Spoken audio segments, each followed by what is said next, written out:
Do you believe that a wild lion could come back to find the person who once saved its life after 3 years of vanishing into the wild, and that the proudest creature in all of Africa would defy every instinct it had just to protect a dying cub?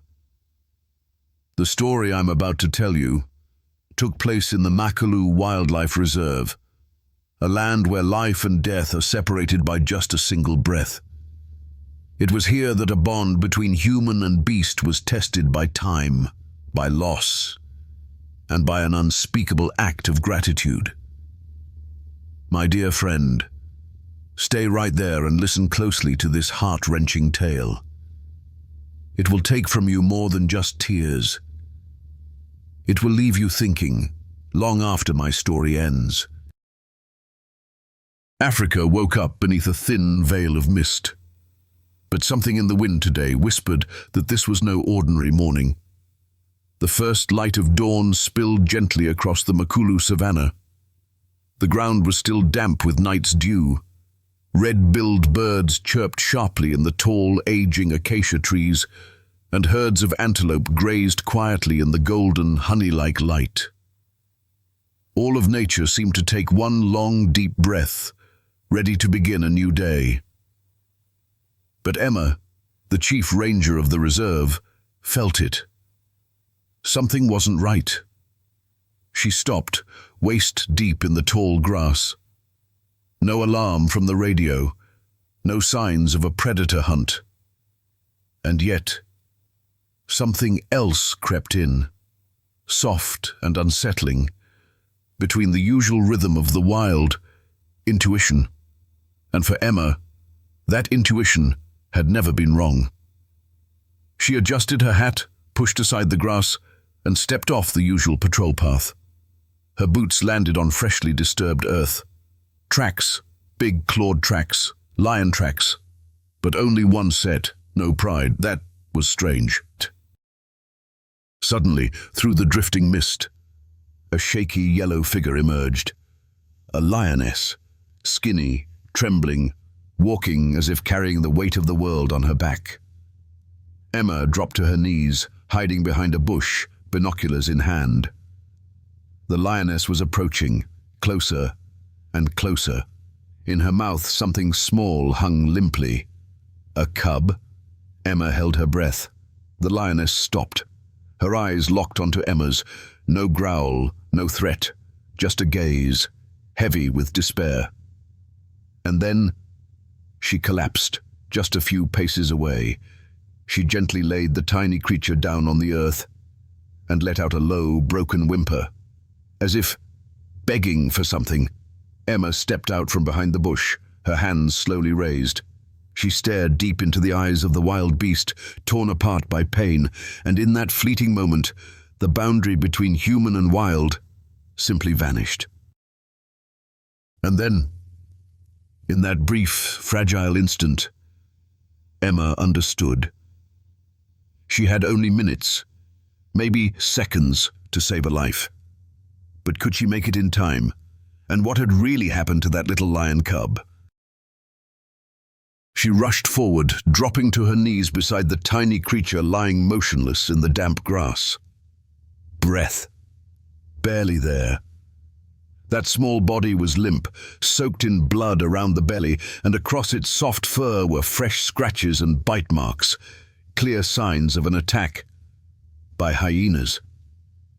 Emma froze. She had witnessed brutal scenes in the wild before, but this moment, where a lioness brought her wounded cub and laid it before a human, was something she had never seen. She scooped the cub into her arms. Gently, but urgently. Blood stained her hands. It soaked through her shirt. A tear fell onto the cub's forehead. No one could say if it was hers or the lioness's. The mother lion stood, no growl, no retreat. She followed silently like a shadow as Emma ran. Through the dry earth, past the thorny acacia trees, straight through fear itself. She knew only one thing: this life must not be lost. At the rescue station, the metal door screeched open as Emma burst in, arms wrapped tightly around the fragile little body. "Get the table ready! IV fluids, heart monitor, move!" Her voice cut through the air like a command for survival. The vet team moved as if saving a child. One gripped the syringe, another held the IV bag, a third performed gentle compressions on the cub's chest. Heart rate barely detectable. Body temp falling fast. With every passing second, hope seemed to drain away. Through the glass door outside, the lioness stood motionless, eyes locked on her cub. And in those eyes of a legendary predator, was the unmistakable pain of a mother. The room held its breath. A needle slid into the thin skin. And then, everyone waited. 1 second, 2 seconds, 5. The small body twitched. Once, then again, and then a breath. Faint, fragile, but real. The room erupted, in relief, in tears, in awe. Emma nearly collapsed beside the treatment table. "This little guy's tougher than he looks," one vet joked, hands still trembling. Emma reached out, gently stroking the cub's head, her voice shaking. "Leo, your name will be Leo, the little lion with the heart of a warrior." Leo had been pulled back from the edge of death. But could that flicker of life survive in a land where danger lurks behind every shadow? And the strangest part of it all was yet to come. Leo lived, but he was still weak. So weak. He lay on a soft blanket covered with a thin cloth, his breath shallow and rushed. Outside the rescue station door, the lioness remained. She had stood there from the very moment the emergency began, until the cub opened his eyes. Emma knew she had to do something. She stepped outside, slowly unlocking the heavy steel door. No weapons, no protection, just a heart pounding in her chest, and eyes that had never known fear. The lioness didn't charge. Emma stepped closer, then sat down just a few feet away, eye to eye. She said nothing, only gave a small, steady nod, a silent invitation. And then the lioness moved, one step at a time, each pawful heavy, as if carrying the weight of the world.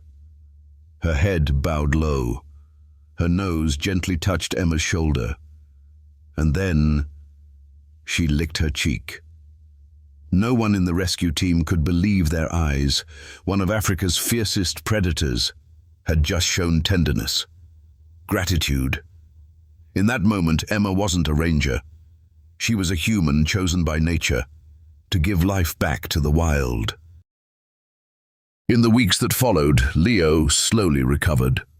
Every single day, Emma sat beside him, feeding him milk from a bottle, calming his soft cries in sleep. He began to wag his tail, then gave his first tiny growl, his first real sound. The lioness never strayed far. She lay close by, motionless, but her eyes followed every single movement. Emma called him by name, Leo, each time she stroked his head. And then something miraculous happened. Just days later, he turned his head when she called. He grew fast, too fast. Wounds healed, claws grew stronger, and in his eyes now, there gleamed the golden fire of true spirit. But Emma knew their time together was running out. One misty morning, while the world was still grey and silent, she stepped out and opened the gate to the semi-wild zone, the place where nature begins again. Leo sniffed the air, looked at his mother, then at Emma. He stepped past the gate. His mother followed. And then, just as she had hoped, he stopped. Just for a second. He looked back. No growl, no rush. Just a look. A warm, unforgettable look. Emma thought it was goodbye, but 3 years later, a sudden reunion would shake her to her core. Because of that look. 3 years passed. The savannah remained the same, vast, wild, breathtaking. But Emma had changed. She was still the head ranger of the Makulu Reserve, still loved the wild with every fiber of her being.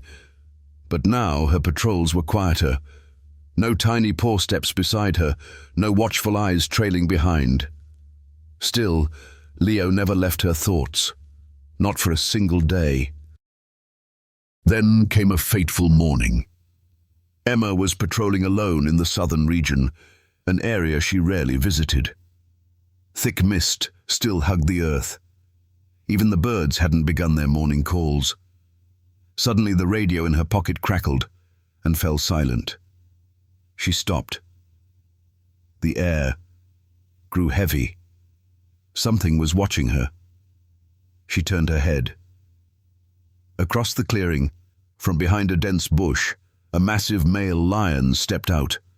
Thick mane, powerful muscles, eyes sharp as ice. Emma froze. Her fingers brushed against the pepper spray on her belt. But she didn't pull it. She didn't move. She didn't call for help. She just stood there. The lion didn't charge, didn't growl. He simply stood, facing her. And those eyes, they weren't unfamiliar. She didn't know if she was shaking from fear or from something else entirely. Something deep, something old, something she once knew. He began to walk toward her, slowly. Each paw step thudded like an echo from the past. Emma stayed frozen, heart pounding like a war drum, 3 steps away. Then he stopped, lifted his head, and gently, so gently, pressed it against her hand. Not the touch of a predator, but the nudge of a friend. Emma gasped. Her fingers reached up, brushed through his mane, and then they found it. A small scar on his left shoulder. Her chest tightened. "Leo, is it really you?" she whispered, voice trembling like the wind. She didn't need an answer. His eyes said everything. Leo looked at her for what felt like forever, then sat down beside her feet, as if no time had passed at all. From that day on, a strange and beautiful sight returned to the Makulu savannah. A woman walking beside a full-grown male lion. No leash, no cage, no commands. Only one thing held them together. A bond that defied the boundaries between human and wild. But their story was far from over. A sudden event would soon shake the entire world. And Leo would become a hero once more, in a way no one could ever have imagined. From the moment of that fateful reunion, Leo never left Emma's side. He was no longer the trembling cub who once lay helpless on the operating table. Now Leo was the embodiment of strength, but also the calmest presence in her wildest days. They didn't speak. They didn't have to. Each time Emma headed out on patrol, Leo followed quietly, always keeping just the right distance. Like a friend who respected her space, but would be there the moment she needed him. She grew used to the heavy paw steps behind her, used to the massive shadow cast alongside her jeep whenever she paused on the open plains. And strangely enough, she had never felt safer.